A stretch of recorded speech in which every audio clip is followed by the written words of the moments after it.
แน่สรุปแล้ว2 คนซุมเฮากับพากันได้ซ้ำนี่เห็นว่าโอ้ยเอากระสุดทั้งนั้นแล้วมันเอาบ่ได้อันนี้มันแทงกับบ่เข้าเนาะคันเฮาเอาเสียมมานี่โอ้สุดยอดเลยเจ๋บ่ลาวแล้วพยายามสิเอานอนนี่แต่เห็นบอกมันมีมอนอนนั่นใหญ่กว่าเนี่ยโอ้โหนอนนั่นสบายดีพี่โพมื้อนี้มาพบกับซุมเฮา2 คนในซ่องเจคัมสตอรี่ในมื้อนี้พวกเฮา2 คนจะพาทุกคนไปตลาดแต่ว่าก่อนจะไปตลาดนี่พวกเฮาจะไปหาอยู่หากินก่อนพวกเฮาจะไปแวะเบิ่งมีทงนาแห่งหนึ่งเนาะอยู่ทางเลข13เหนือทางเลข13ใต้นี่แหละเนาะอยู่เขตนิคมอุตสาหกรรมโนนทองเดี๋ยวเจเบาลาวจะพาทุกคนไปเบิ่งวิถีชีวิตการใช้ชีวิตของพวกเรา2 คนเดี๋ยวจะไปเก็บภาพบรรยากาศว่ามื้อนี้สาวคำสตอรี่จะพาพวกเราไปหานอจะได้พอกินแรงหรือบ่เนาะตอนนี้กำลังจะเอารถออกไปเป็นที่เรียบร้อยแล้วเดี๋ยวเจเบาลาวจะพาทุกคนไปติดตามเด้อว่าความสามารถเราจะได้นอฮอตพ่อ5 ดวงบ่เดี๋ยวจะไปติดตามกันเนาะ ออกจากเฮือนไปพวกเฮาก็สิพากันไปแวะกินข้าวกินน้ำก่อนเอาหมวกไปนึงแล้ววะน่าจะเป็นนออย่างนอบ่งบ่ฮะนอบ่งบ่นี่เห็นบ่อ้วน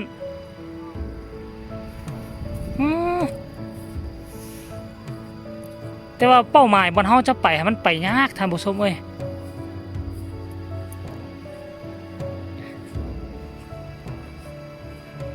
2 คนซุมเฮาก็เป็นคนต่างแขวงพากันมาหากินหาอยู่เดี๋ยวเบิ่งซุมนี่ดูเข้าไปนี่นี่มองเข้าอยู่นี่ดิ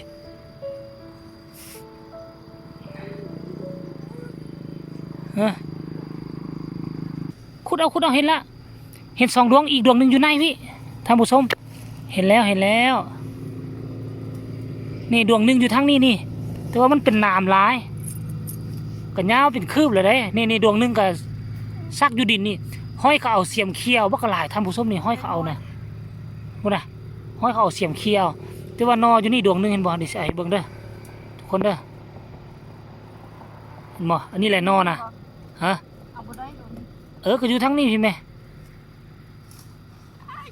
นี่นอท่านผู้ชมได้ละ2 นอ 2 ดวงเดี๋ยวจะไปต่อตื้อพูดไปพูดหมดเนี่ย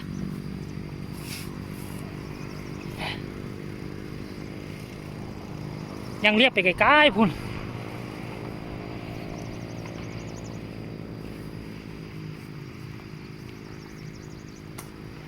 วันนี้นี่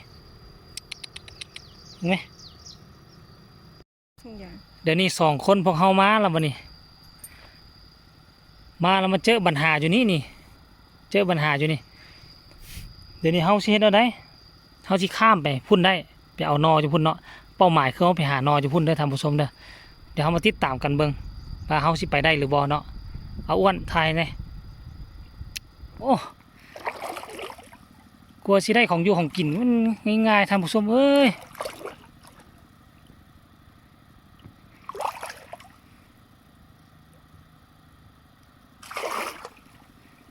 เส้นทางที่เฮามาทะลุกันดารขนาดไหนทุกคนนี่เดี๋ยวสิมุ่งหน้าไปเอานอทางฝั่งนั่นก็เห็นเขาเจ้าเสียงรถตอกเขาไถนาอยู่โอ้มีอยู่ท่านผู้ชมมีโอ้แต่ว่าห้อยคนเอาแน่แล้วนี่ห้อยเพิ่นเอาแน่นี่ห้อยนี่เขาเอาแล้วแต่ว่าตัวนี้ยังนี่โอ้ได้แล้วพี่น้อง3-4 ดวงแต่ว่าดวงน้อยเบิ่งทางนี้ก่อนนี่แหลมๆเลย2 อันพอได้อยู่ท่านผู้ชมเนี่ยท่านผู้ชมอยู่ในหัน2 นอเสี่ยวจังไรวะนี่เห็นบ่นี่นะ2 นอลี่อยู่หันใหญ่ได้ซ้ำแขนผมได้เดี๋ยวเขาจะมาหาวิธีเอาด้วยว่าเขาจะเอาได้หรือบ่เดี๋ยวเจอกันแล้วกันมาแล้วนี่ โยสัวสิได้อันหนึงบ่มันของง่ายท่านผู้ชมเอ้ยความจริงมันมีหลายอยู่แต่เฮาเอาบ่ได้อยู่หั่นมีอันหนึงนี่เฮามาพ่อนอนางดินท่านผู้ชมเอ้ยนอชนิดนี้เขาว่ามันหวานหวานนอนี่นอนี่อันนี้นอตานี่นอนางดินท่านผู้ชมโอ้น่ะมันยังอ่อนๆอยู่ท่านผู้ชมอยู่ในดินมันยังบักหลายเห็นบ่แม่มันยังอ่อนๆอยู่ในหมดเลยแม่โอ้ยช่างกับปั้นพุ่นน่ะโยข่าวจั่วเลยแม่ว้าวท่านผู้ชมเจ๋บ่ลาวละพยายามสิเอานอนนี่แต่เห็นบอกมันมีมอนอนนั่นใหญ่กว่าเนี่ยโอ้โหนอนนั่นนะซ้ำขาเลยท่านผู้ชมขันเอาได้นะเอาได้อยู่บ่ล่ะเดี๋ยวมาลุ้นกันต้องปิดกล้องก่อนเด้อพูดไปจับกล้องให้มาแล้วโอ้นี่โอ้โหเปรียบเทียบใส่มีดนี่ท่านผู้ชมเบิ่งนี่คืบหนึ่งมันไม่ได้เป็นน้อยๆได้โธ่น่ะโอ้เบิ่งนี่เบิ่งต้นมันน่ะ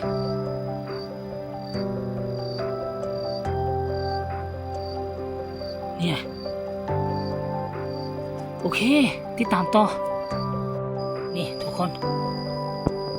ขั้นก่อนแล้วนี่ว่าเขาเอาเสียมมาเนี่ยเขาอาจจะได้มดทุกอันนี่3-4 อันเห็นบ่1 2 3 4เขาก็พอละ5ตัวนี้เห็นบ่พอกินละแล้วนี่ตัวนี้นี่โยทุกคนบ่ธรรมดาตัวได้อ้นโจนเอ็นเจนโอ้เดี๋ยวไปต่ออย่าเฝ้าสรุปบางกี้นี่เขาอยู่ทางหลังตัวนี้เดี๋ยวนี้เขาเข้ามาอยู่ทางด้านหน้าเขาก็สิมาเห็นนออีกนอหนึ่งอยู่นี่2 นอนี่เห็นบ่ขั้นท้าเขาเอาเสียมมาแล้วก็จบนะอยู่นี่นะแง่เสียมเข้าไปซักเห็นบ่2 นอเป็นตาเอา1 นออยู่นี่เห็นบ่1 นอนี่นอที่2อยู่ฮะเห็นบ่นอที่2นะเห็นบ่ทุกคนออกมาแล้วทุกคนนี่เบิ่งตัวใดดูพุ่นนะตัวนี้สุดมีดพุ่นนะคืบหนึ่งนอกก็เป็นคืบพุ่นไหนทำมาสมวยแต่ตัวนี้มันบ่ขาวเพราะว่านั้นปอกเนาะเราปอกขาวจั่วเลยเห็นบ่นี่โอ้มื้อนี้คักสรุปแล้วเจข้ามสตอรี่มื้อนี้ก็มีแต่เจเด้อข้ามมาหาเพราะว่าข้ามน้ำบ่ได้น้ำเกือบเพียงแอวเลยเดี๋ยวเฮาสิพอละเฮาสิข้ามไปหาทางเจข้ามพุ่นก่อนเนาะเดี๋ยวไปเจอกันอยู่ฝั่งนั้นเลยเฮ้วัน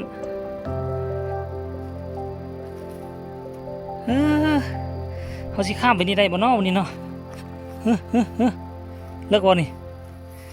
โอ้ยนี่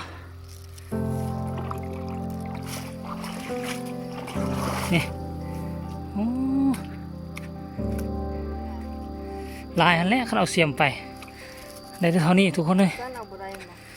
อันสั้นเอาได้แต่อันสั้นแหละอันยาวเอาจับเบิ่งทุกคนบัง